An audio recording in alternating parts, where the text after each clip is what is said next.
Hosts, Kyle and Chris. Nope, we gotta get these in the right order.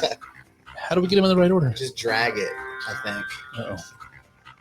Yes, there we go. That's what we're looking for. All right, shh, music. I'm trying to get this technical stuff figured out. Extended music we got. Technical difficulties, but here we are. Welcome back, one and all, to another episode of the Two Tongues Podcast, where today Kyle's back in the studio. He has a brand new car.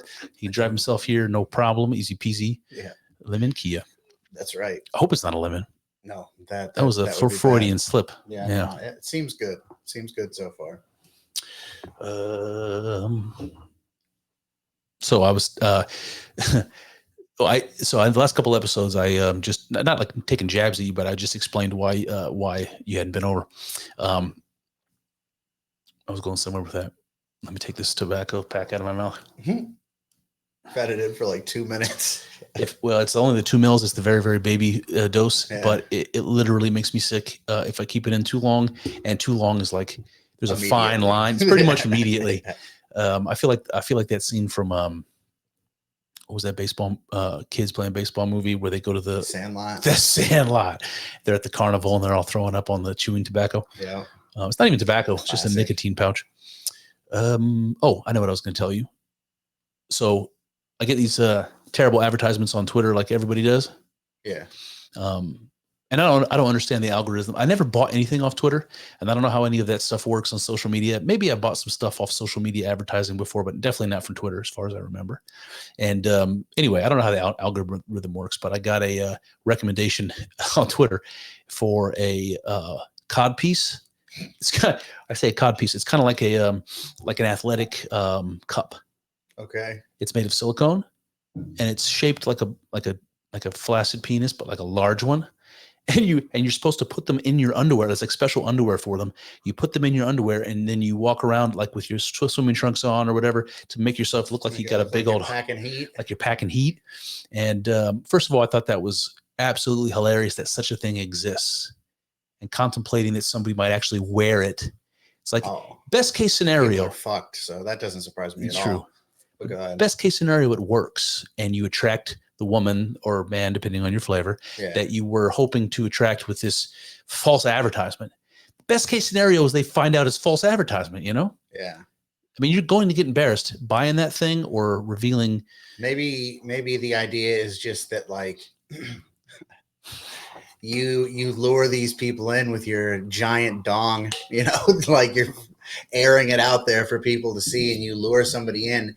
And maybe part of the satisfaction is that then, so they don't find out, you shoot them down. You're like, no, I'm not interested. Oh, I see. Me and my giant dong are going to go be interested in somebody else, you know? Yeah. Maybe that's part of it. Could be part of it. Today. People are fucked, though. Like, it really doesn't surprise me at all that that's a thing. You know? Well, I've seen the pants or underwear that women wear that are padded in the butt to make them look like they have these giant butts that seem to be so in vogue today. Yeah. Yeah. Big old booties are all the rage. Yeah. I mean, I'm a fan. It's like, I'm not bothered by that being a thing, you know? Sorry to interrupt you, man. I went to dinner the other day. I have a whole lot to say about that. I went to dinner the other day with my wife and the youngest kid, because the oldest kid was playing at a friend's house, which was the first time she'd done that. She walked home from school with another kid and played at their house. And I'm a worrier, man. I was just worrying the whole time, but she needs to grow up, and I was proud that she did it. And she was very happy when we picked her up. I'm getting way off the beaten path. What was I saying? I have no idea. Oh, out to dinner. Yes. And we walk into the restaurant, and there's a lady like waiting to be seated, and they're asking her if she wants to sit outside or inside, because we had that beautiful day on Friday. It was like beautiful, man. It was almost 80, I think. Nice. It was nice. And the lady was kind of rude, and she stepped in front of my wife, and that didn't make her happy, but it made us notice her. And she was like a lady, I'd say she's probably like mid or late 60s. Mm. And she had a fresh Botox job on her lips. Oh, yeah. And it was the gnarliest thing I've ever seen. It made her lips look like, have you ever seen, I'm sure this joke has been made before, but have you ever seen like baboons when they're in heat or whatever it is, and their like labia swells up, and this is what this lady's lips look like. And because she was rude and made herself a spectacle, we were just staring at her. And then she decides she wants to sit outside, which is what our plan was. So now I'm at a table across from her, just staring at her while I'm eating the whole evening. Yeah, you'd had been there. I guess it was quite the thing to see. Yeah, that's baboon pussy, Botox lips on good. Here's the thing, man. She was like an older lady, man. Like, what is she doing? Trying to stay young. You think that's what it is? Yeah. Trying to stay desirable. Maybe not even. I mean, I don't know. When you get to be that old, you have to assume that like guys aren't going to be beating down the door anymore, you know, Correct. Regardless of how much stuff you shoot into your fucking face, that guys are not going to be dying to be with you. But like, so maybe it's just like desirable for herself, you know, like I'm not saying, I think some women would say that in a way, and some like pussy dudes too would say that in a way that it's like, you know, she's just doing it for herself. She should be able to. And I'm like, no, she's a fucking psycho. She's just doing it to make herself feel she can't accept herself, you know? See, that's an interesting thing, because that is a big difference between men and women in like their vanity. One thing that I've learned in my life is that women want to look nice, not for you. Yeah. And most of the time, unless they're a certain type of woman, they're not trying to look nice to get somebody else. They want to look nice as a means of competition, of establishing a pecking order among all the women that are out at the place and on the evening that we're out. Women are comparing themselves to other women, and they get dolled up because they want to look better than the women they're going to encounter. I think it's a competitive thing. I think there's something to it like that, because it seems to me that women, they want to buy the cute shirt or blouse or whatever word, and they want to doll themselves up, not for you and I, man. They do it. And when they say they're doing it for themselves, I think that's what they mean. Yeah. Because I want to have an advantage over the other women that I encounter. So I'd like the women in the audience, there's got to be like at least one of you, to let me know how off base I am. I don't really care. I'm pretty sure that we're right. So you can tell us, but it's Twitter. On Twitter, it's Two Tongues Pod, at Two Tongues Pod, and then the twotonguespodcast.com. Send us a message to one lady out there and let me know whether I'm off base. What else, Kyle? What you got? I don't know, man. I mean, we could keep talking about that, but we have something. We have an agenda today. Yeah. All right. So one of the things that I said, that we when I talked about a while ago, was like what we might want to do differently with this podcast, apart from what we've been doing. And I suggested, or somebody suggested, that we could talk about like historical speeches and things that are like risque for one reason or another, and risque. So the idea was like, well, what if we like read through an English translation of like one of Hitler's, you know, speeches that were, you know, I want to say great speeches, because that puts me shines a particular light on me. But like what kind of stuff was Hitler saying to motivate the people to do what they did? What kind of things was Stalin saying, or Mao, or whatever? But also we could look at things like what we're going to look at today, which is the Ted Kaczynski manifesto. What's it called? The industrial. Oh yeah. The industrial age and its consequences, or something like that. Yeah, that sounds right. Did I write down the title? Let's see. Yeah, Industrial Society and Its Future. Industrial Society and Its Future. I was in the ballpark. Yeah, you're pretty close.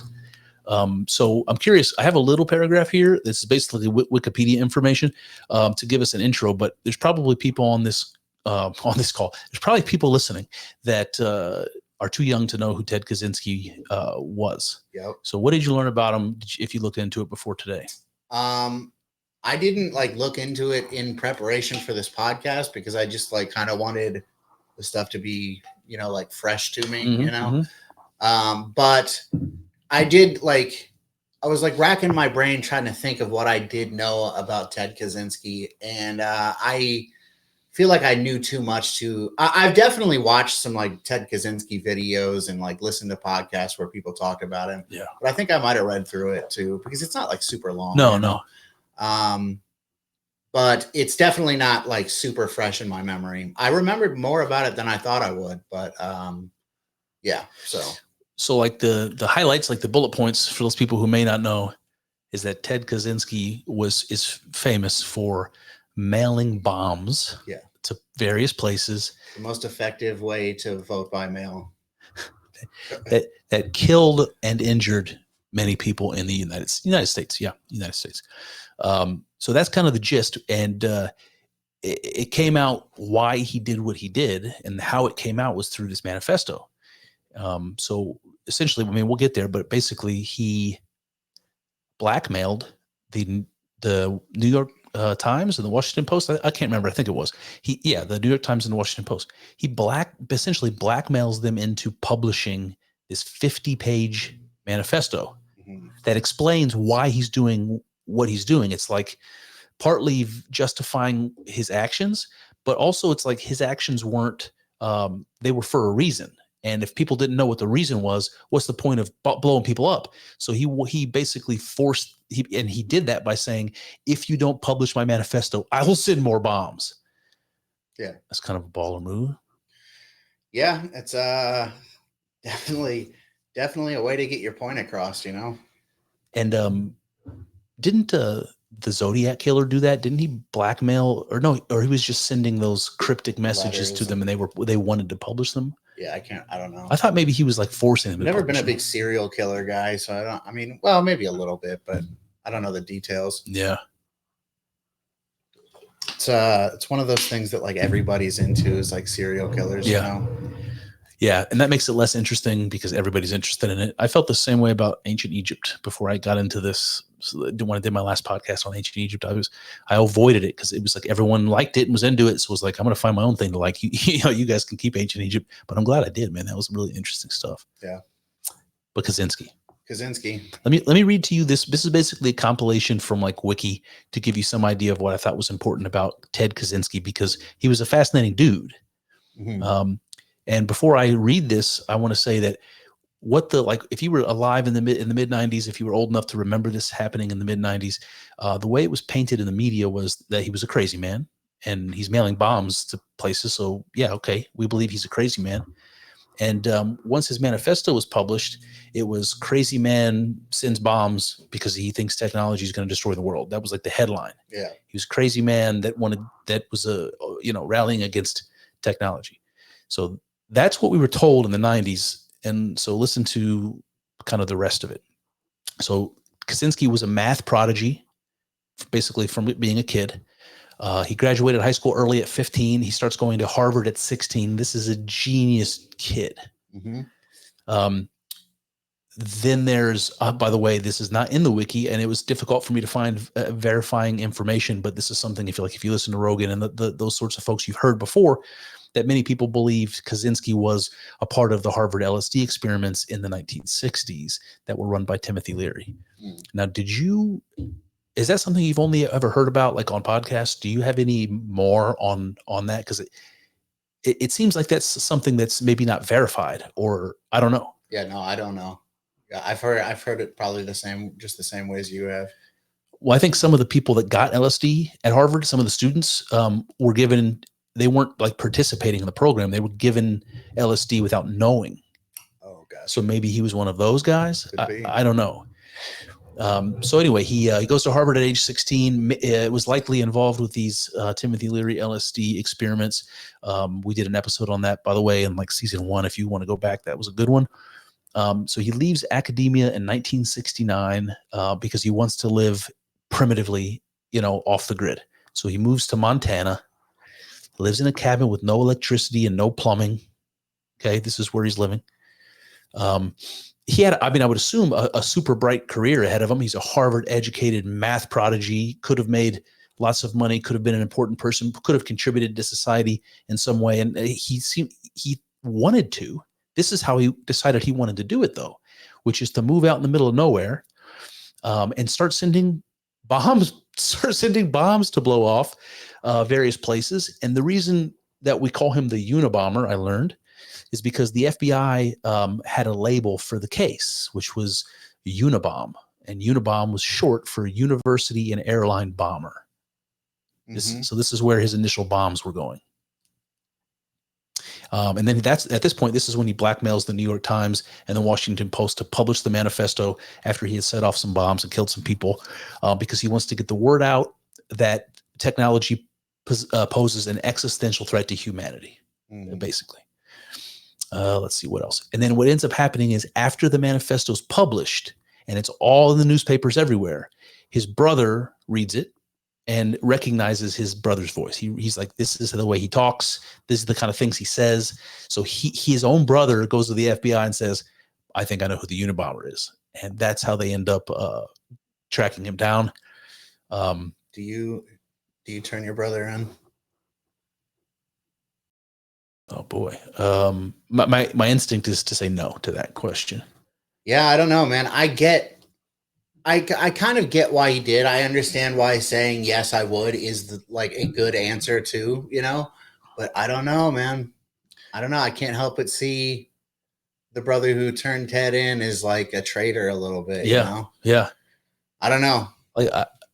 Like when you asked me, immediately I wanted to say no, but I wanted to think about it for a second.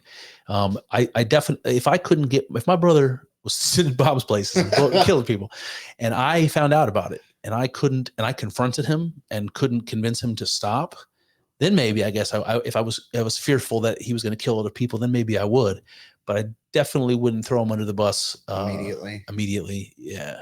As soon as you found out. If he gave me like a really good reason, then I'd just be like, all right, just don't do it again.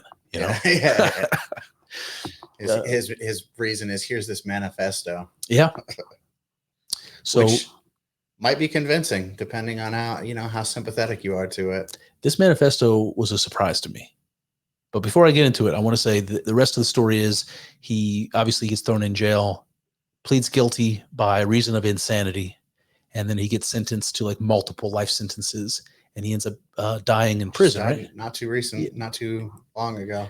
Do you remember what he died of, or just old age? I don't really know, but he was old as fuck. So he writes this manifesto with like a pen name, and the pen name is FC. And he writes the manifesto as though it's more than just him. He says we all the time. Yeah. So I don't know, man, if like there was somebody else, or if his hope was to like start something, and that something he started was an organization called FC, like that stands for something. Maybe people know more about that than I do. I don't know what FC is supposed to mean, but he definitely he wants you to think it's not just him, but there's some organized group that's doing this. Mm-hmm. And then he drops this 50-page manifesto on us, of which we're going to read 9 pages of it together. 9 pages. Yep. All right. So that should give us like a whole episode, I'm guessing. He was always weird. Sure. Like in his child, it's not like, I do think that with that Harvard LSD thing, people try to make it like that's what caused it, but he was always kind of like off and antisocial. And I heard he had some issues with women, all of that I don't doubt any of that, Yeah. Because if you're a prodigy who graduated high school at 15 and goes to Harvard, you're not normal. Yeah. You're weird. There's some wires crossed up there, Yeah. in good ways and bad ways. Absolutely. Probably. Yeah. It doesn't seem like a popular kid it doesn't seem like he's doing well with the ladies. I would agree with all that. Yeah. So, but yeah, I don't know. I've always thought kind of that psychedelics are not for some. I don't know what I think about psychedelics anymore. In general, but I definitely think that some people take them better than others. You know what I mean? Some people just don't really do well with that kind of stuff. Yep. I think it's a mistake to assume that your experience is going to be the experience of, or approximately the experience of everybody else. Yeah. Like that's been a big realization that was a surprise. It's like, even something like that, you do a psychedelic, you might have a certain experience. You cannot assume others are having that experience. Yeah. They're having something, but you don't have any way of knowing whether it's anything like what you experienced. So I agree. But this manifesto was a surprise to me. Yeah. Because I thought this was a madman. This was the ravings of a lunatic that he forces these papers to publish over threat of homicide. Yeah. Then go ahead. You didn't know he was a genius. I know you knew he was a genius, but like geniuses say crazy shit a lot of the time too. But like, Yeah. You didn't know that he was going to be like making sense. Yeah, I was expecting like conspiracy. Do you remember that movie? Was it called Conspiracy Theory? It With was Mel Gibson. Mel Gibson. Yeah. And yeah, I thought it was going to be like the ravings of a madman like that, or like A Beautiful Mind. Yeah, or something. But it was pretty coherent. Yeah, it reads like an academic paper. Yeah. It makes perfect sense. It's well written and insightful. Yeah. And it has very little to do with technology. Like we'll read it, but it focuses on like the root of the problem. He thinks that like he looks at technology as like the weapon that we're using to commit suicide with as a species. But the thing that's pushing us towards suicide, in his opinion, is leftism. And that was a surprise because he talks about what's wrong with the left for most of the manifesto. Yeah. And he's he's an Ivy League academic, which is not the kind of person you would expect to be contrary to leftism, but he is. Which he acknowledges in the thing, you know. Oh, yes. Yeah. And he says his ilk are like the worst offenders. That's what he says. Yeah. That's what he says.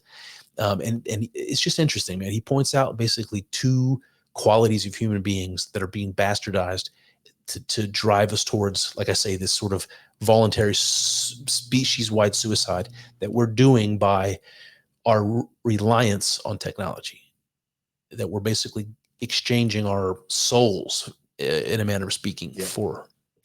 Is there anything that you disagree with him about? The only thing that I disagree with him about is his like ultimate conclusion that the solution to the problem is to go back to a state of living like the Amish, basically, to go back to a state of living where we have to be self-reliant, because without self-reliance, we don't have meaning in our lives. Like, you know? Yeah. I break off with him there too. Like, I don't think that we should be like hunter and gatherers. I don't think that that's, I do think that we might be happier in some way if we did that. I do think that that's true. I do too. But I don't necessarily know that that's like the best end goal possible. Like pure happiness. You know what I mean? Like, I think that some trades are worth the trade. Yeah. You know? Agreed. So. Yeah, I mean, like, you'd think I would have thought about, if I disagree with this conclusion, what do I think is a better conclusion? And I'm kind of like, there's so much of what he says that I agree with. Yeah. It'll get more clear in a second. So maybe we just dig into it. But, sounds good to me. But I am reminded of that documentary. I think it was called Happy People, or maybe it was called Happy.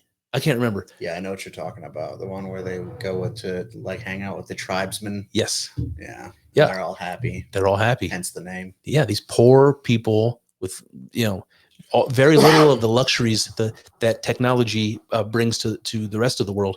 And they're far happier as a consequence. Yeah. And that's proving this. I mean, remember, this was written in 1996. So, all right, here we go. So stop me wherever you want to stop me, and I'll stop periodically. So we're just going to begin in the beginning here. It's a good place to begin. Industrial Society and Its Future by Ted Kaczynski. All right. It begins like this. It says, the Industrial Revolution and its consequences have been a disaster for the human race. They have destabilized society, made life unfulfilling, subjected human beings to indignities, led to widespread psychological suffering, and inflicted severe damage on the natural world. The continued development of technology will worsen the situation. I feel like immediately, like, people who haven't really thought about this kind of stuff are going to be like, wrong. Yeah, exactly. My dishwasher makes life better, Yeah. That kind of thing. Yeah. Well, we'll get there. One thing he does say here is he specifies damage to the natural world, which is the first place where you start to see his hippie shit. Yeah. It's in there. And so anyway, the Industrial Revolution was kind of the beginning of the end, and it's going to continue to get worse forever. And he says, we therefore advocate a revolution against the industrial system. I feel like Proxenos is losing his mind. Yes, this revolution may or may not make use of violence. Well, that's interesting. May or may not. So he's okay with it if it does, right? This revolution may or may not make use of violence. It may be sudden, or it may be a gradual process spanning a few decades. We can't predict any of that, but we do outline in a very general way the measures that those who hate the industrial system should take in order to prepare the way for a revolution against that form of society. This is not to be a political revolution. Well, I think that's interesting. This is not to be a political revolution. Its object will be to overthrow not governments, but the economic and technological basis of the present society. What do you make of that? I don't think he wants to. He's saying this is beyond politics. This is not about left or right, but then he's going to go on here very, very shortly to talk about how terrible the left is. Yeah, I don't. I think that it is political. I don't think that there's any real way around that. But I don't know. This was a long time ago, so maybe the divide wasn't as obvious back then. I don't think. You're probably right. Although, I mean, like you said, the majority of this is about the left. So obviously he had an idea where most of the problems were coming from even back then. And that's also interesting because to see the perspective, because we're basically reading in a time machine right now. We're reading the perspective of someone from 1996 and to compare what's happened since then to lead us to where we are now. And it just makes what he's saying that much more relevant. It's freaking weird. This happened when we were kids. When we were kids, yeah. I don't really remember any of it though. Yeah, just like really vaguely. Yeah. Like I remember like hearing about the Unabomber a little bit, but I don't, I wasn't like watching the news back then. No, we're like 10 or 11 years old running around. Yeah. Okay. So then the next section is called The Psychology of Modern Leftism. And he says, almost everyone will agree that we live in a deeply troubled society. One of the most widespread manifestations of the craziness of our world is leftism. Okay, you're not going to get any disagreements on the Two Tongues podcast. He says, when we speak of leftists in this article, we have in mind mainly socialists, collectivists, politically correct types, feminists, gay and disabled activists, animal rights activists, and the like. So, it's like still. It's still. Like, what I mean, maybe you could add a couple things to it now, but it's still the usual suspects. Add gender activists to this list. Yeah, absolutely. Then it's complete. Do they have race in there? Is there? Oh, we're going to get there. Oh, okay. We'll get there. He says, all we're trying to do here is indicate in an approximate way the two psychological tendencies that we believe are the main driving force of modern leftism. The first one is feelings of inferiority, and the second one he calls over-socialization. And you're probably wondering to yourself, what does he mean by that? Well, he's going to tell us. So interesting that he says these things are associated with the left, or that's a type of personality that's sympathetic to the left. Yeah. I think that if you just like pay attention to the way that like your typical liberal person, left person acts, I think that they admit that they feel inferior all the time. Like, I think that particularly from like white people who are like black activists, you know what I mean? They're like white people who are advocating for fairer treatment of black people in modern America, whatever the fuck that means. Yep. I think those people are kind of admitting that they think that black people are less. They're like, these black people are less than me, so I have to stand up and protect, I have to like speak up for them, Whereas like I feel like black people are it's fine, they're equal, so I don't fucking care what happens to them. They're in charge of themselves just like I'm in charge of myself, and if they don't have their shit together, that's on them, Yep.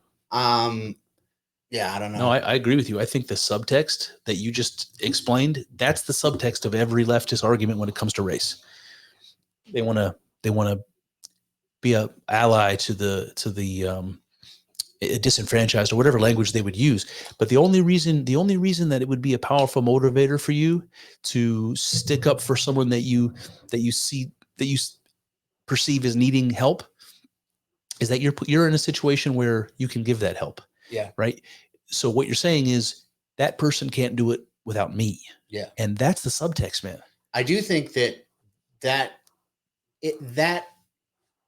what am I trying to say? Somebody who's not a part of a group standing up for, marginalized group or whatever, that makes it very apparent what we're talking about. But I also think that like Black people who advocate for, again, whatever the fuck fair treatment means today, I think that it's like tacit admission on their part too, that they think that they're like below, absolutely. in status. It's like you're not. You're just imagining that you are because myriad reasons, lots of reasons. Well, But Ted Kaczynski is going to tell us what he thinks those reasons are. oh, okay.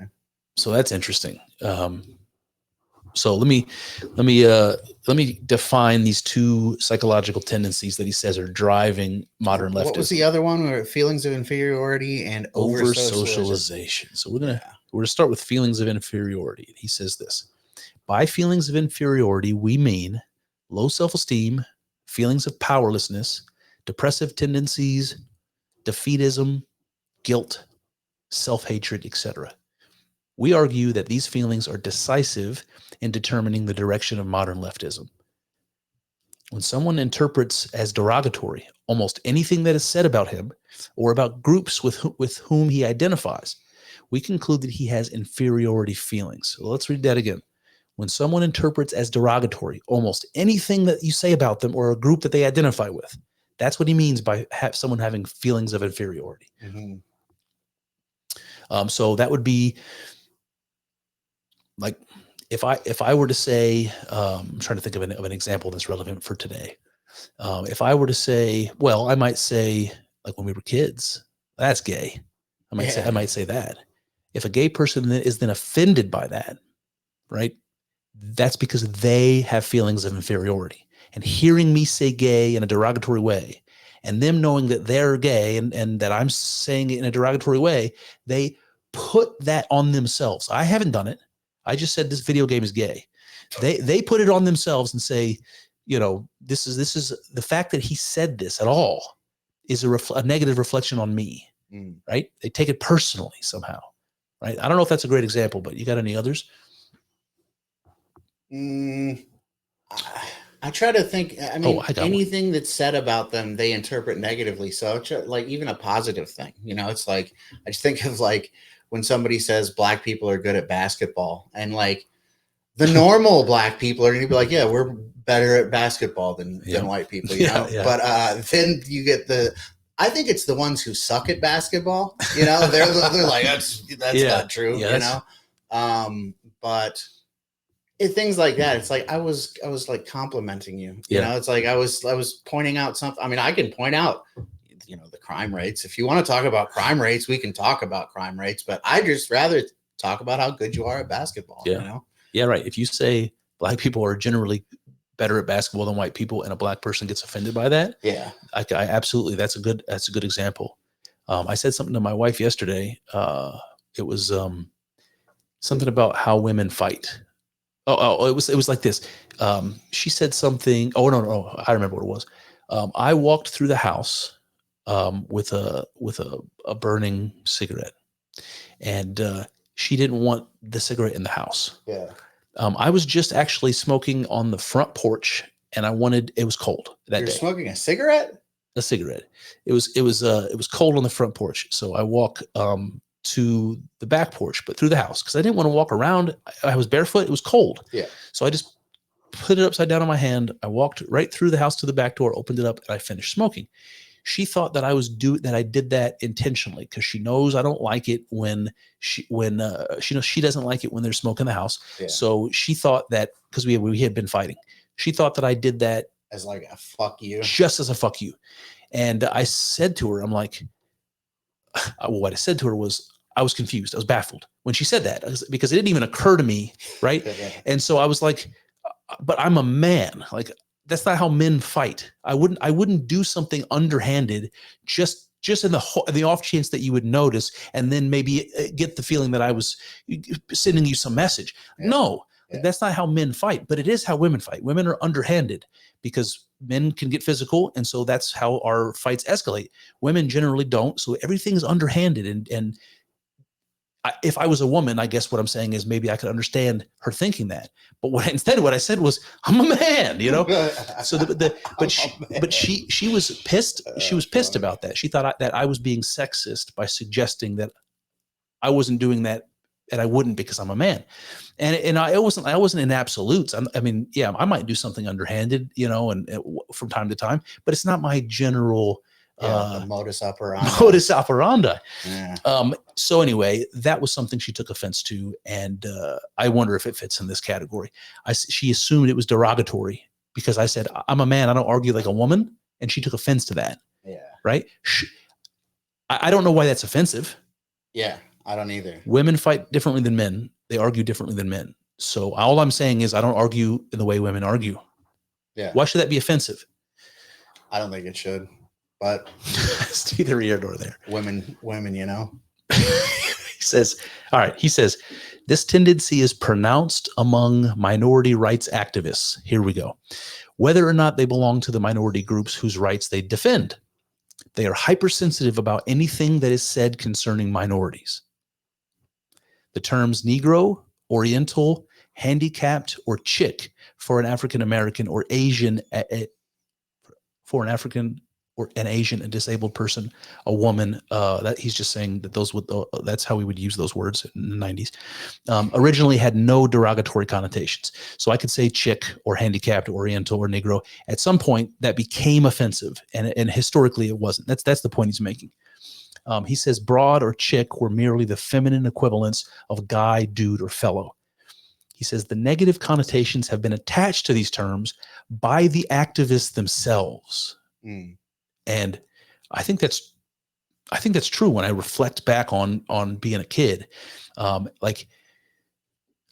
Because there was a time, you remember when we were kids, where like Black and African American were they changed places in terms of what was appropriate, like what was the politically correct thing to call somebody. Yeah. And for a while we were like my African American friend. It's like, you know, it was silly. Actually just was wondering earlier today if like other countries do that, you know, like if a Turkish person is living in Germany, which there are lots of, do they call themselves a Turkish German? Or that's a great question. My instinct is they don't. Yeah, but I don't know. If we have any listeners in Turkey, let us know. Let us know. The negative connotations have been attached to these terms by the activists themselves. So when I was a kid, I assume, and this makes perfect sense to me now, that there were political activists that said, no, we don't want to be called Black anymore. We want everyone to start using the word African American. This is the respectful thing. Like somebody organized and made that happen. Yeah. People are not going to adopt a language change like that for no reason. He's saying the activists invented it, and I think that must be true. Yeah. Nothing happens without somebody inventing it. You know, I mean, yeah, I mean, if anything has ever changed, it didn't just change. I don't know, man. I don't even know how to say what I like. I just don't really believe that things like spontaneously happen. You know, like I think that everything is kind of steered, has and causes, driven. right? Yeah, right. Yeah. Effects have causes. That's fair. So yeah. Well, I mean, just think about the trans vocabulary now, the gender vocabulary that's new. Mm-hmm. Same thing exactly that I just talked about happened when we were kids in the 90s is happening now. It's not as successful. There's a lot more pushback now. But up until recently, a good fucking run. Up until recently, really effective, good run. Absolutely. And if everybody would have convinced to start using they, thems, and Caesars and all that stuff, if we all would have agreed to it, it would have been exactly the same situation I just described in the 90s between Black and African American. And clearly, that's something that somebody, in this case, gender rights activists, mm-hmm. decided, you know what, this is the fight that I'm going to create for us to fight now. Yeah, they cooked it up. Which, you know, people, we're talking about this and it's so obvious because it's happening right in front of us right now. And this is maybe going to be a little controversial, but a lot of people who are held up as heroes, as like activist heroes, people like Martin Luther King and Rosa Parks and stuff like that, all they were is these kind of like political activists, like the people who go and like stir shit. Like, oh, remember what Jussie Smollett did? I mean, okay, that's a little bit different because he's like faking a crime that happened to him. But something like that, where they're like making a scene, like something really bad happened to them, but like really they like cooked that situation up, and like it's like an artificial thing, you know. It's funny when you say that, when you bring up Martin Luther King. Like I'm literally in my head right now, I'm comparing my image of Martin Luther King and his place in history, his importance in history, with someone like Greta Thunberg. Yeah. Or it's like I have an easier time, I think, thinking about someone like Malcolm X or Stokely Carmichael as like the same kind of agitators that are just creating problems for their own reasons. They're creating social problems for their own gain. Because I see, like, especially the violent ones, like Martin Luther King was notoriously nonviolent, but the violent ones like Stokely Carmichael and Malcolm X, I can see him in that category. But for some reason I resist the Martin Luther. I don't know enough about Martin Luther King. I think it's indoctrination from being a kid, man. Like I have a harder time imagining him as one of these college kids throwing paint on a masterpiece, or these Black Lives Matters protesters. I have a hard time thinking of like Dr. King as one of those. Yeah. I don't know. Yeah, I don't at all. I think that if he had not been assassinated, I think that he would have been a Black Lives Matter activist. I think that the natural progression of Martin Luther King would not have been like some based black dude. I think that he would have been, all of the people who he was friends with back then who didn't die, they all became Black Lives Matters activists. Boy. Like they're all like super liberal, Boy. And all of the people, I know quite a, like, Martin Luther King Jr. is one of those, like, the many things that I know things about. It's like I've heard lots of stuff. I don't necessarily remember all the details, but like I know that if you get a good, honest picture of who Martin Luther King Jr. was, it's not like the polished image that people want you to think. He was like a pretty big piece of shit, actually. Yeah, I heard some of that stuff too. I heard he was a philanderer and things like that. Yeah. But you're right. I mean, like the picture that they painted, the indoctrination, I'll put it that way. Like I colored pictures of Martin Luther King when I was in fucking elementary school. I heard, all the propaganda about it. The reason I say that is because I don't know what the fucking truth is. Yeah. I don't know what the truth is. I'll send you some videos. Oh boy. All right. Let's keep going here. He says, leftist anthropologists go to great lengths to avoid saying anything about primitive people that could conceivably be interpreted as negative. They want to replace the word primitive by non-literate. They seem almost paranoid about anything that might suggest that any primitive culture is inferior to our own. Yeah. I feel like even, 96, this is how long after? It's like almost 30 years after. I feel like even calling them non-literate might be a little bit too much now. I feel like, we'd have to like phrase it even more gentle way. That reminds me of I can't remember who said it, but some lefty guy was talking about ways of knowing. And it was like, oh God, it was all about like academia has to make room for other ways of knowing. And it's only diverse and respectful to do that. I gotcha. So like for the reason that like the sub-Saharan African does terrible on IQ tests. It's like they just know in a different way. And they would say something like, there's a scientific way of knowing that's mathematical and logical, and that's a particular cultural way. But there's another way of knowing that's about, that sees the rainbow as the serpent, and like Native American myths, and it's like there's a different way of understanding of knowing. Yeah. And it's like, boy, like there's not. there's something of value there, but it's not knowledge in the way that we accept valid, genuine knowledge, scientific knowledge. I feel like you say that there's value there, and I don't know. I mean, I feel like a lot of that stuff kind of dances around some kind of truth, but I don't feel like they ever really get any kind of understanding of it. Yeah. I think it's valuable, I guess, not for the truth value, not for the knowledge value, like you could say something like something I always bring up is some tribes believe that when the eclipse happened, that it was like the cosmic serpent swallowing the sun. And it obviously doesn't give you any scientific value to believe that that's what an eclipse is, but it does tell you something about human beings. It tells you about how we think. It tells you about metaphor. It tells you about symbolism. It tells you something about human nature, and that's what I think is valuable, right? Yeah, it's not scientifically valuable in describing what an eclipse is, but it is even scientifically valuable, I guess you could say, in understanding human nature.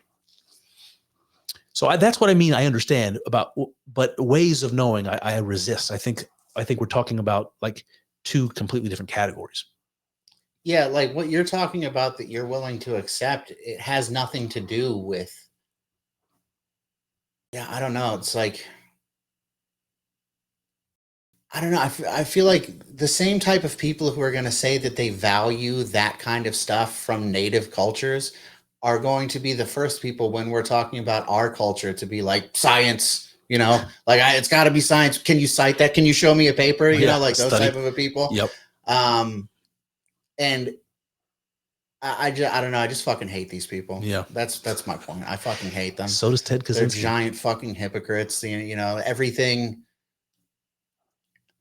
They just hate everything about like Western society, so like they act like the fucking the Indians, they were so good, they were noble, Oh yeah. It's fucking retarded. This whole thing about not wanting to even call primitive people primitive, but instead calling them non-literate. That reminds me of the George Carlin thing about PTSD and shell shock. That whole thing, that whole manipulation of language. But like even for a big chunk of Western history, we called people barbarians. Yeah. Right. Because actually kind of funny. Actually, I believe that the Greeks thought that their language sounded like they were saying bar. That's why they call them barbarians. But it's no longer politically correct to use the word barbarian to describe uncivilized people or non-Western or whatever category. It's just everywhere. But it comes from the left. The manipulation of language and the softening of language to manipulate meaning, that's a leftist thing. I'm all ears if you have some right-wing versions of it, but it in my life, my experience has been largely the left doing that. I'm 100% positive that you could find right-wing versions of it. But off the top of my head, I could just think of like anytime.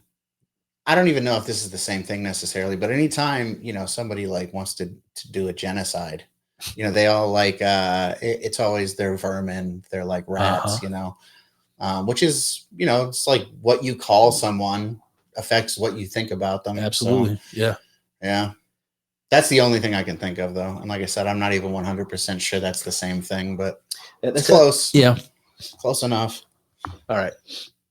Here we go. Back to Kaczynski. Not that that's strictly a right-wing thing. No. All right. He's saying that leftists are, in general, he's saying leftists don't want to criticize anybody. They don't want to make the statement that anybody is better than anybody else. No, there's no superior or inferior. There just is. He says, those who are most sensitive about politically correct terminology are not the average black ghetto dweller, Asian immigrant, abused woman, or disabled person, but a minority of activists, many of whom do not belong to any oppressed group, but come from the privileged strata of society. Political correctness has its stronghold among university professors. Preach, Ted. Preach. It's like, could not be more true. And it's more true now, I think. Probably. I don't know. Probably. I imagine that it has to be, right? Yeah. The average black ghetto dweller is just like a great phrase. But even that phrase couldn't be written by today. It couldn't be written in polite society. The average black ghetto dweller. Right. And that's that sensitivity. That's the inferiority complex. If as soon as I say the average black ghetto dweller, people say, oh, he must mean that he thinks the average black person is ghetto and lives in the ghetto. And that makes him a racist. So the offense you feel by it. And I feel it too, man. I have been programmed. I feel it too. Yeah. That's what Ted Kaczynski's talking about when he says feelings of inferiority. You get offended by it, It's just like an instinct. It happens immediately. Then he's like, you should question that. Yeah. If that's how you feel, you should question that. So with all the, I mean, I know this is, I don't know, it does fit in, but this is not necessarily a race conversation, but just with all the, like, you know, we've been like going down that road quite a while now on the podcast. We've been like exposing you to it slowly but surely, you know, and you still feel like icky hearing the average Black ghetto dweller. No, but I still have the same kind of like physiological response to it that I'm programmed to feel. So what I'm doing now is I'm just like more aware that I am feeling that way, and I'm questioning it. So I'm just trying to be objective. I'm just trying to notice myself, how I react, and then stand back and say, well, why do you feel that way? So I'm getting better at that over the years doing this podcast. Yeah.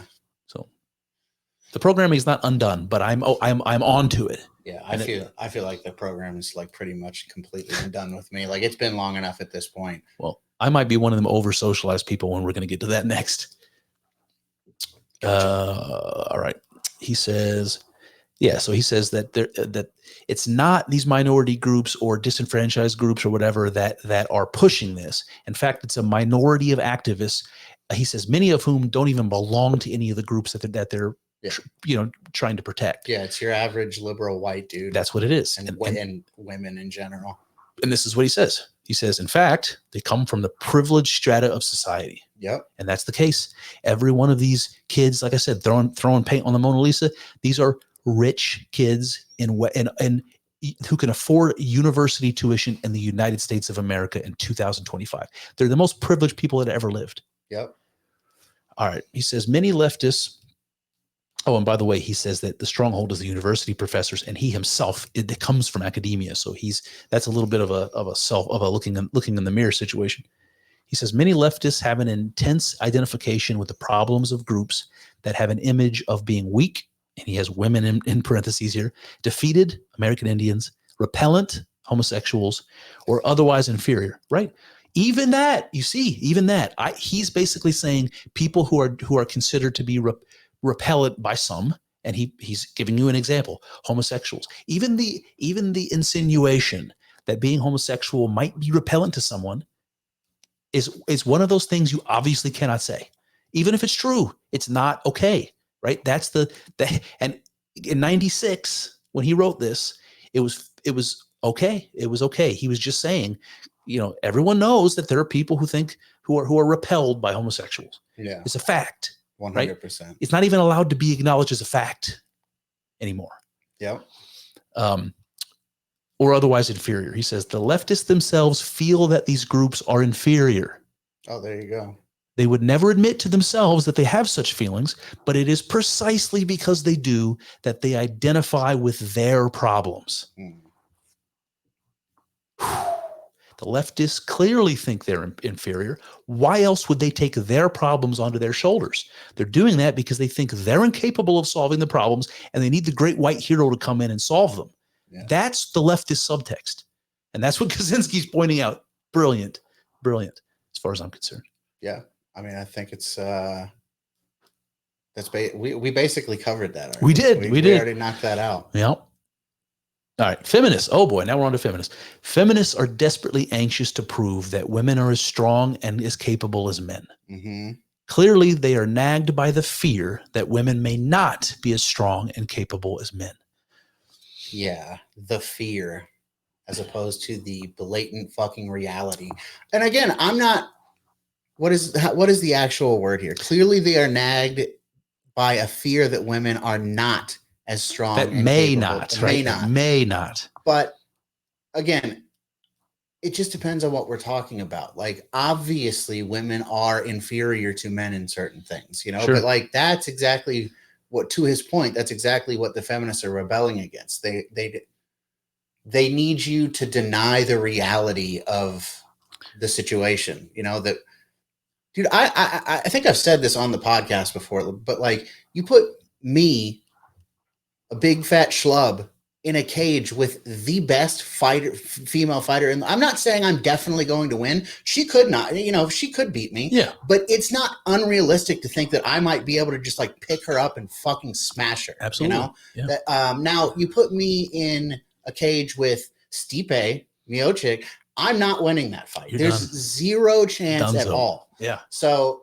yeah, again, it's just like they need the world to deny reality. But that's exactly, so this is exactly it, man. Imagine, I don't know, like imagine. He says that women are nagged by the fear that they may not be as strong as men. So imagine being so afraid, whatever that might mean, that you're not as strong as a man, that you need everyone to pretend there is no difference between men and women. Yeah. Which works out really well until you run up against a guy who's not willing to pretend that, you know? Like, I don't understand what the trade-off is here. Like, in order to accommodate, in order to alleviate this fear that may exist, even according to Kaczynski, that may exist, you have to overturn, like what's happening now. You have to overturn language conventions. You have to overturn bathroom conventions. You have to overturn sports conventions. Like, you have to change everything, like on a societal level that affects everybody, just to prevent the possibility that a woman might be confronted with the fact that she's different from other people. Mm-hmm. Like, what in the fuck, man? It's pretty crazy. I don't know. I being that all of this stuff is like driven by people, like, is it just the feelings of inferiority that drive it? Or, you know, are there other things that contribute to it as well?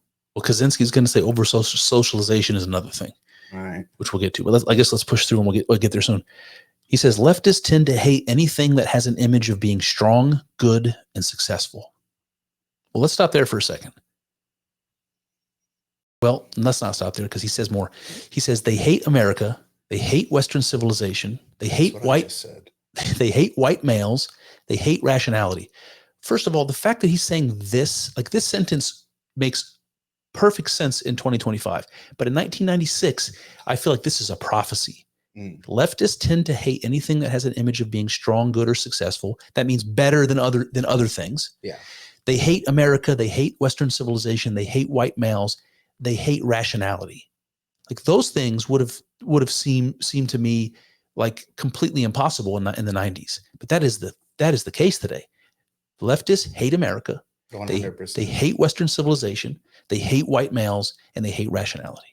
Yeah, and they resent people who are seen as being strong and successful. You know, there's been a few things that have reminded me of that thing where you ask a person, are some people better than other people? Yeah, and you know, somebody on the right just says yes, some people are better than other people, and somebody on the left gives you a speech. Yep. I have had somebody who just straight up said no. That was interesting. Yeah. And then it's like pretty easy to point out that that's not true. Yeah. How do you defend that statement? Yeah. But yeah, like a bunch of things that he said have reminded me of that. Like the idea that somebody would just say yes, some people are better than other people. It just like really bothers some people, you know? Listen, if you have two specimens and one of them is 6'4" and buff and has an IQ of 140 and makes a bunch of money and has a happy family and is healthy, and you have somebody else who's 400 pounds, 5'10", who lives in their basement, plays video games all day and eats fast food and lives off the government check, is one better than the other objectively? Yes. On every measure, right? And then you could say the same thing about a culture. You could say, look at examples like a Western country like the United States, compare it to Somalia. List off a couple bullet points about the structure of their government and their society, their rules, and their economy, and ask yourself, is one better than the other? Absolutely, of course, objectively, one is better than the other. Yeah. Right? You would think. You would think that would be easy to admit. The fact that you would deny that is even a possibility. I realize that's an over-exaggerated example in both cases, but it's an easy point to make. Yep. I can understand the counter argument, sort of. I can understand what somebody would say, a sensitive person. They're going to say, one person, you can't say somebody's better in totality, because even that fat schlub on the couch that's 500 pounds and eating tacos and not working, It's potential. well, maybe he is a poet that the fucking super Chad will never be. So how can you say he's better? Well, in aggregate, all things considered, one is better than the other, right? Yeah. All right, moving on. Also, what if that guy who's like a billionaire, Chad, successful guy, what if he's like a serial killer? See, now we're throwing in variables, Kyle. So, yeah, but how does that even out? I understand. Well, around. no, it's a fact. Complexity does exist, and it does make these problems intractable. Yeah, but I hate when people do that kind of thing. That like you're making an argument that is logical and makes sense, and somebody tries to like throw just a little, like, yeah, but this, it's like this this one weird fucking situation. You know? I don't know. Yeah, I'm with you. Where did I leave off? Okay, he says, the reasons that leftists give for hating the West clearly do not correspond with their real motives. They say they hate the West because it is warlike, imperialistic, sexist, ethnocentric, and so forth.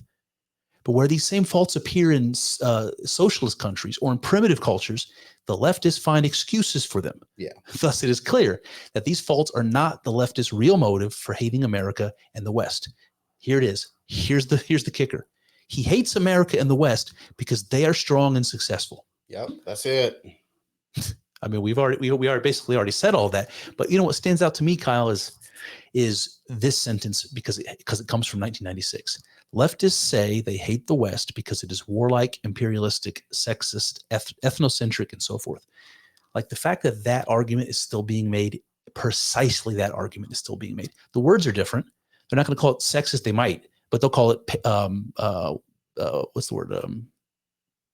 Paternalist? No, patriarchal. Thank you. That sort of a thing. Yeah. And where the same faults appear in socialist countries or in primitive cultures, they can't criticize them. Yeah. Makes me think of like everything that's going on with Ukraine right now. It's like the left is like all about continuing this war in Ukraine. You know, seem to be. Boy, what a weird situation. The anti-war party. Yeah. Yeah. Right. Yeah. I don't know, man. The people, the same people that were conscientious objectors to the fucking Vietnam War, they're the ones that want us to continue the war in Ukraine. Unbelievable. All right. He says words like self-confidence, self-reliance, initiative, enterprise, optimism, etc., play little role in the leftist vocabulary. The leftist is anti-individualistic, pro-collectivist. He wants society to solve everyone's problems for them, satisfy everyone's needs for them, take care of them. He is not the sort of person who has an inner sense of confidence in his ability to solve his own problems and satisfy his own needs. The leftist is antagonistic to the concept of competition because deep inside, he feels like a loser. Cutting words from Ted Kaczynski. Yep. And I think that's the gist of the feelings of inferiority. And those are the leftists, man. Those are the leftists now. The ones that went to college and now they have all these student loans and they didn't get the great job they thought they were going to get right out of college. They felt like they put enough work in and they're goddamn done putting the work in and it should just be handed to them. And they just cut corners every which way they go. And it's because they rage against the machine at that point because they feel like a loser. Yeah.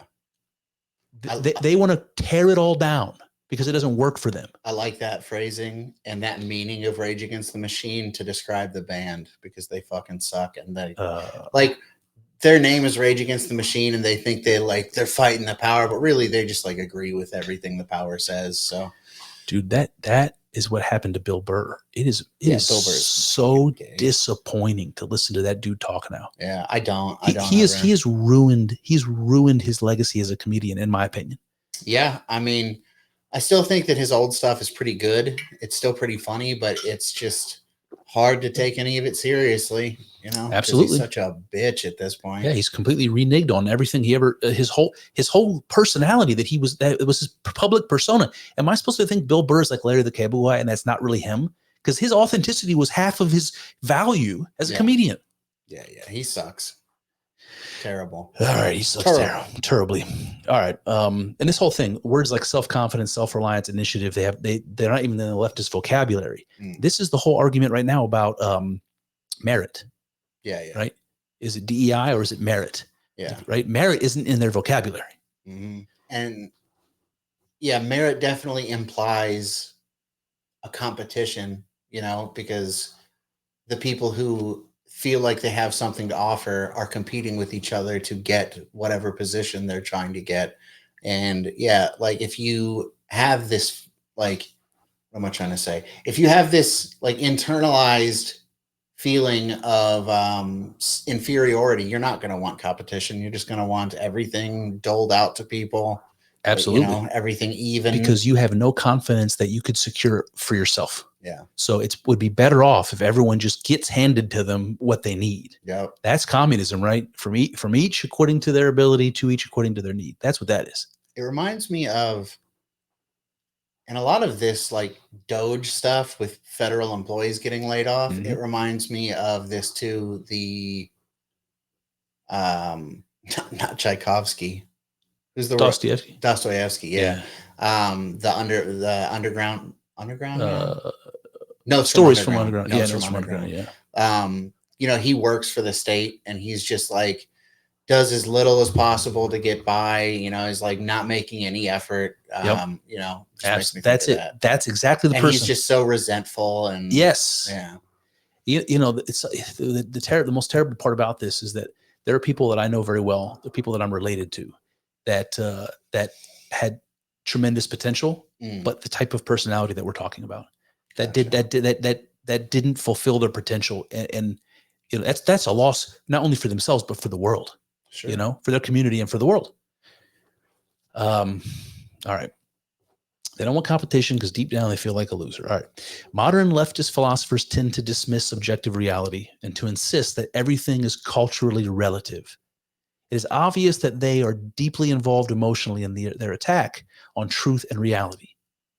They attack these concepts because of their own psychological needs. For one thing, their attack is an outlet for hostility, and it satisfies the drive for power.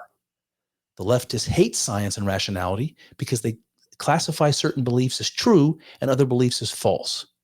The leftist feelings of inferiority run so deep that he cannot tolerate any classification of some things as successful or superior and other things as failed or inferior, right? Because that would mean they're inferior.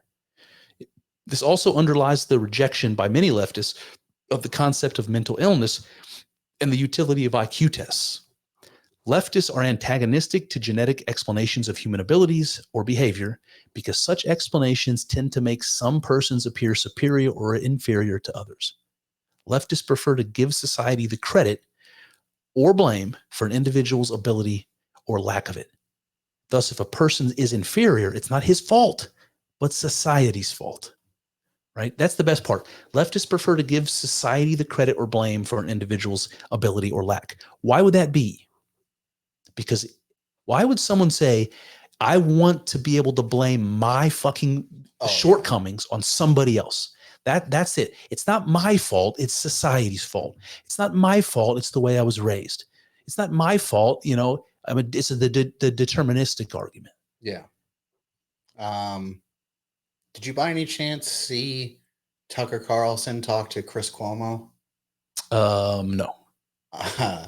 It's pretty embarrassing. Chris Cuomo is just so stupid, you know, like he's not like the dumbest person in the world, you know, but when you put him in a conversation with somebody who is like more intelligent and he's trying to like be, I don't know, I want to say manipulative, but I don't know if that's like the best way to describe it, but I don't know, man. He's just not the most mentally impressive person I've ever seen in my life. And they were talking about IQ. Oh, and you know, Tucker was talking about how there's like a huge part of it is genetic, you know, and obviously Chris Cuomo is like, well, you know, he's like got to start making excuses for, you know, the nature versus nurture thing. And it just made me think of that. No, you should watch it. It's pretty funny. I will. But this whole thing about being culturally relative, that's the whole thing I was talking about ways of knowing, right? Mhm. Culturally specific ways of knowing. The gist is that the leftist refuses to acknowledge that one is better than another in any case. A person isn't any better than another. A culture isn't any better than another. It's all relative. And somehow that equates to your failures not belonging to you, but to the society in which you live. Yeah. One thing from that Tucker Cuomo thing, Chris Cuomo started trying to say that race has nothing to do with genetics. And that's like something that you'll hear a lot of like leftist people say, that race has nothing to do with genetics, which just on its face is the dumbest fucking thing I've ever heard. It's literally one of the dumbest things I've ever heard in my life. It's like almost, it's up there with being as dumb as like males can become females and females can become males. It's like, if it has nothing to do with gender, with genetics, then why are black people more prone to like sickle cell anemia?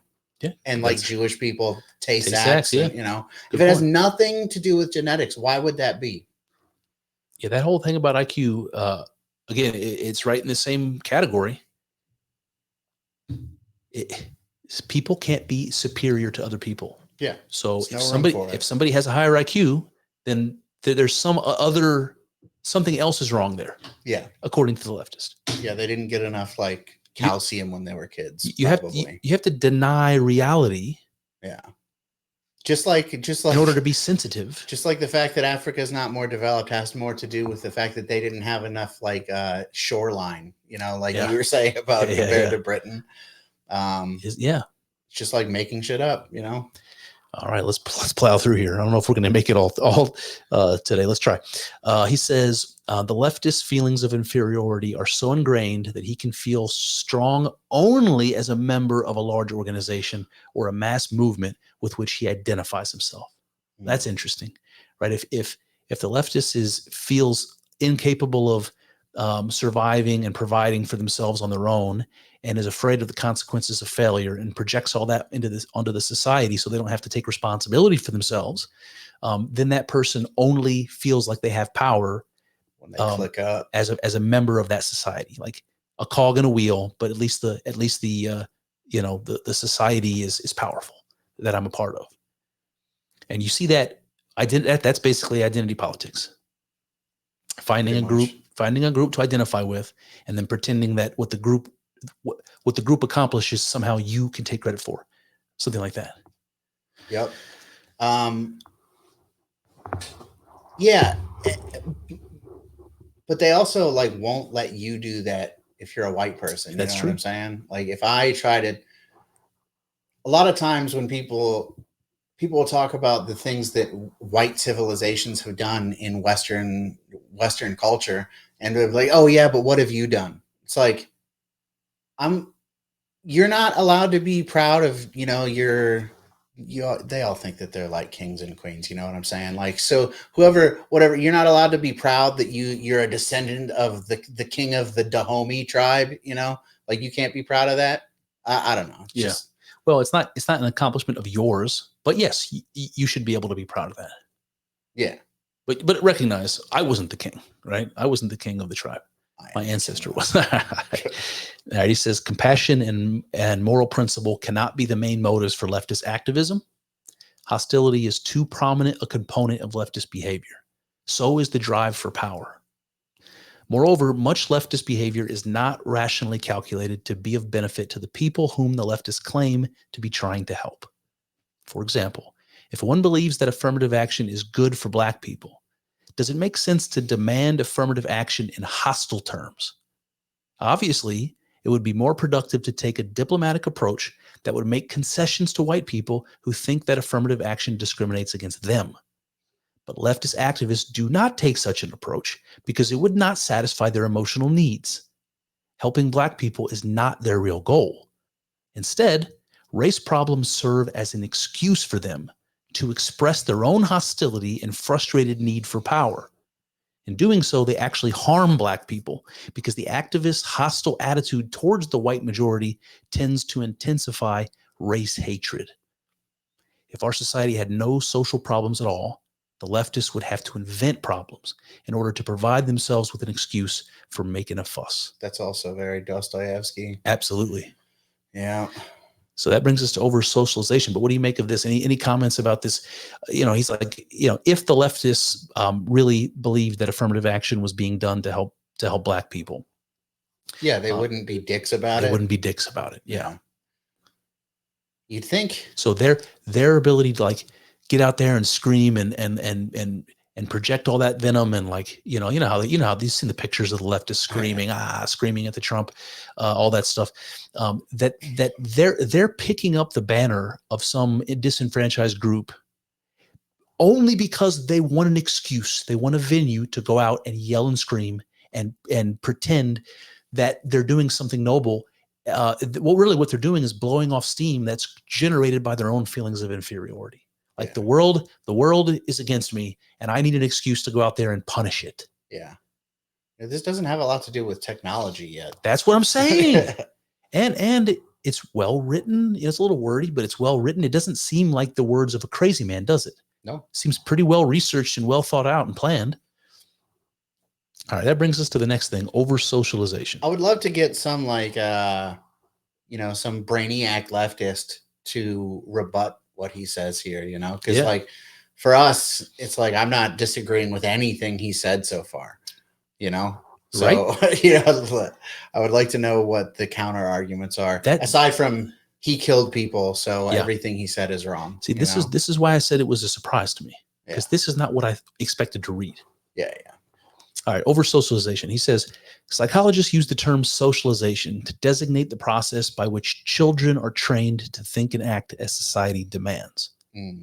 Some people are so highly socialized that in order to avoid feelings of guilt, they continually have to deceive themselves about their own motives and find moral explanations for feelings and actions that in reality have a non-moral origin. We use the term over-socialized to describe these people. So what do you make of that? These are people that feel guilt, like the way if you're picking your nose as a kid and your mom says, don't pick your nose, it's gross, and then you feel shame about it, and you never pick your nose again, but it's because you have this shame, right? That's what he's talking about here, where he's saying that in order to avoid the feelings of guilt, like I'm constantly creeping around in the world with this cloud of guilt hovering over me, in order not to get struck by lightning from that cloud and feel that way I felt when my mom told me to stop picking my nose, I have to find fiction. I have to find, he says, to find moral explanations for feelings and actions that in reality are not moral, right? And that's what you see with activists, right? What the climate change activists and the gender activists and the race activists, they see themselves as the moral exemplars. Yeah. Just in what way is he saying that has to do with socialization? Because, like I said, when your mother tells you don't pick your nose, that's what socialization is. It's to ingrain in you this feeling of guilt or this psychological mechanism that prevents you from doing things society doesn't want you to do. So he's saying that gets hijacked. No, but he's saying that an excess of that is not good. Yes. So he's calling for people to be like more solitary. Yes. Okay. Yeah. He's definitely calling for people to be less socialized. Yeah. See, that I don't necessarily agree with. Like, if you're saying that, like, not caring so much about what other people think. That's what he's saying. Yeah. I mean, I can agree with that, but like to just move to a cabin in Montana and like never talk to anybody, I don't think that's good. I think that's basically the gist of my disagreement with him right there. Yeah. It's like, I don't know that that's the logical leap there. There's a more reasonable solution. I know he like gets to how technology affects people. Yeah. And I do agree with him on all of that stuff to some extent. But like, just like pitching it all. I don't know, but we'll get there. No, I'm 100%. That's how I feel. All right. He says some people, let's see, we already read that. One of the most important means by which our society socializes children is by making them feel ashamed of behavior or speech that is contrary to society's expectations. If this is overdone, or if a particular child is especially susceptible to such feelings, he ends by feeling ashamed of himself. The over-socialized person cannot even experience without guilt thoughts or feelings that are contrary to the accepted morality. He cannot think unclean thoughts. Thus, the over-socialized person is kept on a psychological leash and spends his life running on rails that society has laid down for him. In many over-socialized people, this results in a sense of constraint and powerlessness that can be a severe hardship. We suggest that over-socialization is among the more serious cruelties that human beings inflict on one another. So if I have to think outside the box in a way that's socially unacceptable for whatever reason, maybe it's the next breakthrough that's needed in technology or in medicine or in philosophy or whatever. It's a new way of thinking. Society's going to push back against that, right? Because you're not fitting in. You're going outside the box. And you carry that shame around that keeps you in the box. And I can never be myself. I can never go for the goals that I genuinely want, because if I do, I go outside of the lines, and I'm not allowed to go outside of the lines. I feel guilt and shame. It keeps me in the box. Yeah, I definitely get all that. And I think that is true and makes sense. But I also think that, like, the way that you're saying that, it's like, I have these goals and I'm prevented from doing them because I'm so over socialized that I'm worried about standing out. Like, what are your goals if you go to live in a cabin in Montana and like never talk to anybody? You know, like, I mean, I understand that his goals were to like shift civilization. Yeah. So he's going to get there because basically what he says is that, like, the most basic human drive and the most basic human like necessity is to have a goal that you can strive towards. That's difficult. Yeah. And if you don't have that, you cease to be human in a sense.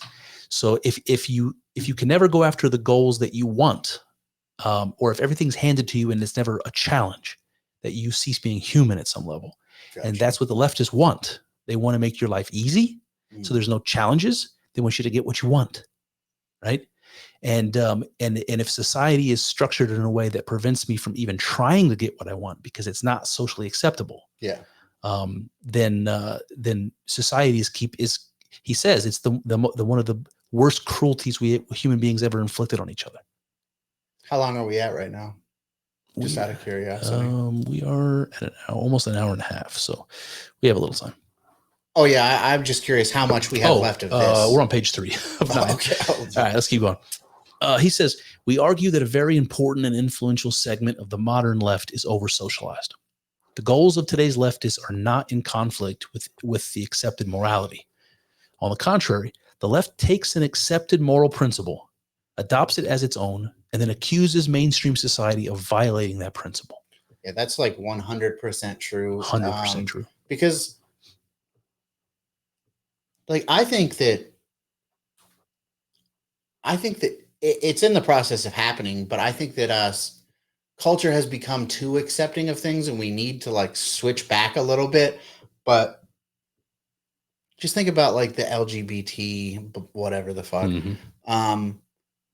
In the 90s and the early 2000s, like nobody was lynching gay people. Nobody was like, there's none of that kind of stuff going on. Like most people, it's like, yeah, they might consider homosexuality repellent, but they're not like looking to lock anybody up for being gay.